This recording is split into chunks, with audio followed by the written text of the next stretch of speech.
Hello, everyone. My guest today is Angam Parashar. He's the founder of ParallelDots. He's also a graduate of Indian Institute of Technology. After his graduation and before starting the company, he worked as a consultant at Opera Solution, a niche big data consulting firm. Angam, are you ready to take us to the top? Absolutely. Go ahead. Okay, what is ParallelDots and how do you make money? Sure. So ParallelDots is an artificial intelligence platform for developers and enterprises globally. When I talk about artificial intelligence platform, what we essentially do is that we provide text analysis, NLP/NLU APIs, as well as computer vision APIs. It's a simple plug and play API which people can just sign up on our website and start using it. And is it a SaaS business? Yes, it is a SaaS business. There are two primary users that we are targeting. One is the developers, as I mentioned. This could be students, indie developers, app developers, whatever work they are doing. There are many use cases for them. The other one, the target users are the enterprises for us. So when you talk about developers, it's essentially a pay-as-you-go model for them. We charge them on a number of API calls that they make. More than 12,000 developers have signed up on our platform today. So we are one of the most popular NLP/NLU APIs out there today. How many paid customers are you working with today? So number of paid customers in developers usually use the freemium model where we provide per month around 10,000 API calls for free. So most of the developers around, I would say 90% of the developers, 95% of the developers would fall around that. So we don't usually make a lot of money from the developers. So I would say 5% of the developers would pay us. Okay, so what's the number? How many paying customers are you working with right now? So in a month, we have around 100 API developers who pay us. That's what the numbers are. But the real revenue comes from the enterprise, as you would guess, right? In terms of, let me talk a little bit about the enterprise as well. So in enterprise, the kind of challenges that they face is different. They are very much concerned about the security. They do not really want to name one or two. Give us a picture first and then work backwards. So name an enterprise working with you. I cannot disclose the name of the enterprise we are working enterprises. There's no enterprise that you have permission with that you can disclose. They're all secret. Yeah, I would not like to disclose the name of the enterprise that we have signed up. Having said that, we are working currently we have signed up 15 enterprises. As of now. Okay. It's a very few amount so far. Oh yes, it's a few amount of enterprises so far. Yeah. Okay. And what's their revenue model? They pay per month? They pay. We charge them on an annual licensing basis. So typically we charge them. The usual customer ticket size would be around $25,000 to $30,000, going up to $50,000 at times. That's what a typical monthly or per year. Per year. That's an annual contract size. That's great. And our contract usually lasts up to the duration of the contract is usually for 3 years. So we have signed up around 15 enterprises, as I mentioned. Our current ARR is around $500,000. That's where we are. That's great. So $500,000 divided by 12, you're doing about 42 grand per month currently. Yes, absolutely. You're right. That's great. And what's the growth rate look like? So if you're doing 42 grand today, how much were you doing a year ago in July of 2017? We are signing anything between 2 to 3 customer enterprises per month for the last 3 months. So July 2017, until then, we haven't really signed any enterprise. So all the growth that we have witnessed so far has been in the last 10 months. So you had no revenue a year ago? Yes, we had no revenue. And when did you launch the company? What year? So we started this company in 2014. 2014. So, we were experimenting with a few different products, and after a long time, we eventually reached here where we are showcasing. So all the growth that we have witnessed has been the past 10 months. So Angam, you're rich. Somebody was paying the bills for 4 years when you had no revenue. Who was it? Our burn was low, so that helped us. How low? So most of the team is based out of India. So back then our burn was very low. We were a team of 5 people. So the burn was pretty low, as you can guess. Now we have a substantial burn, but then we also make decent revenue, so we can cover that. And we're also funded. What is substantial burn? So I cannot disclose the burn again, but we are definitely in losses. It's more than what we make today, but we're also funded. And with the kind of growth trajectory that we are witnessing, closing around 2 to 3 enterprises in a month with the current team focus, with the current sales team, which is just 2 people. So and what's the total team size? We are 30 people at the moment. 30. Yeah. Yeah. And how much have you raised? We have raised $2 million in venture capital. 2 million. And was that from folks in India that you raised from, VCs there, or folks in the States or Europe? Where'd you raise from? It's folks from United States. Okay. And was that a convertible note or an equity round?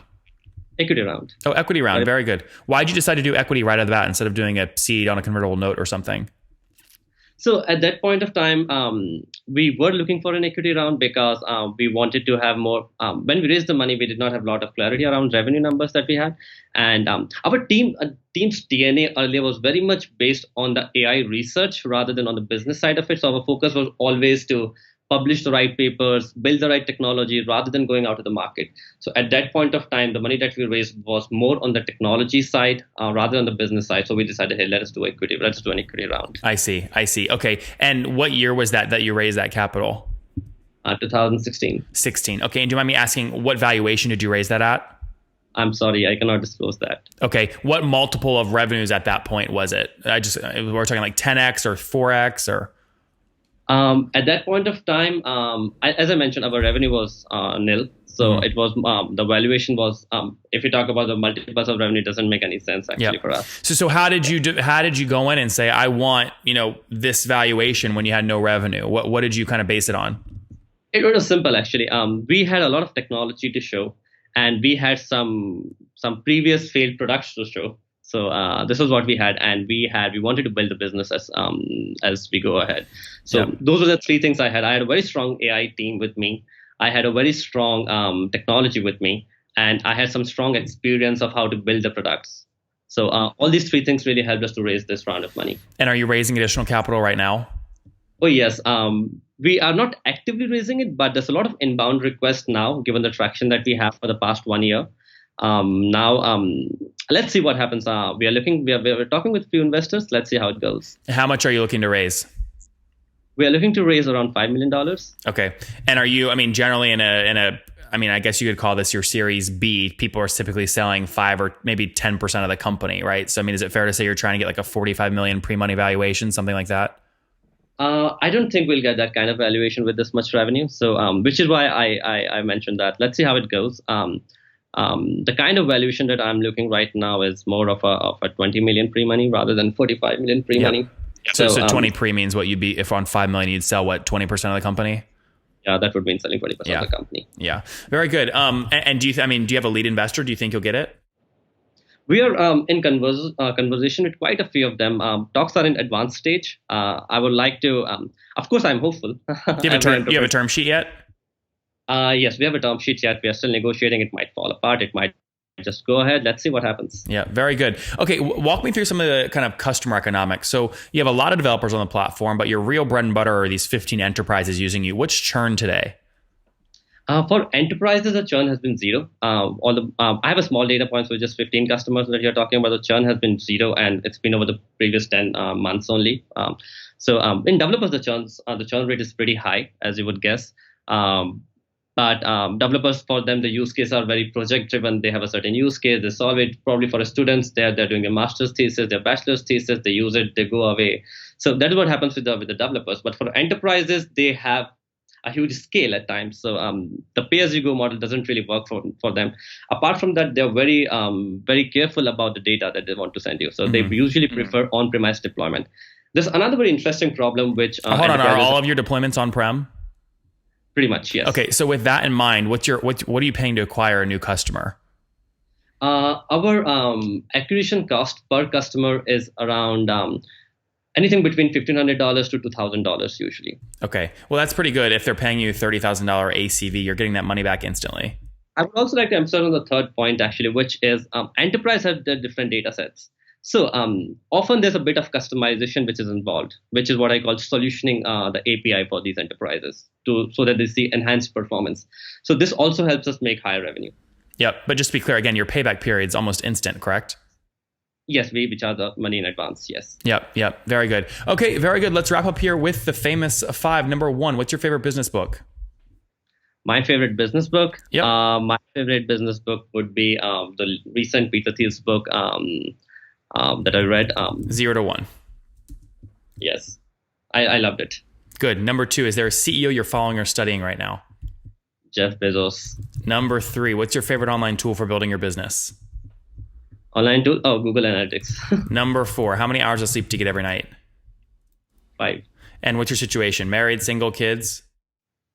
Single. Single, no kids? Single, no kids. All right. No. And how old are you, Angam? I am 28 years old. 28. Last question. What do you wish your 20-year-old self knew? That's a good question. I think just go ahead, take risk in life. Don't worry about things. Guys, take more risks. Don't worry. Again, launched his company back many years ago in 2014. Now is a team of 30 people, $2 million raised. Again, really creating, I think, what you call, simplified, essentially machine learning for anyone. They're making a lot of their money. Well, they have a lot of developers using them, but the real money is coming from enterprise and enterprise services, them solutioning and architecting these services in an on-prem format for these enterprise customers. Currently serving 15 of those folks, doing about 40 grand per month in revenue. Each of those people paying, again, about $30,000 ACVs. They had no revenue a year ago, so good first year kind of traction here. Too early to talk about unit economics, but they're spending about $1,500 to acquire customers with their team of 30 based in India. Currently raising, or who knows what'll happen, but potentially raising $5 million on a $20 million pre-money. We'll see what happens. Angam, thank you for taking us to the top. Thank you, Nathan.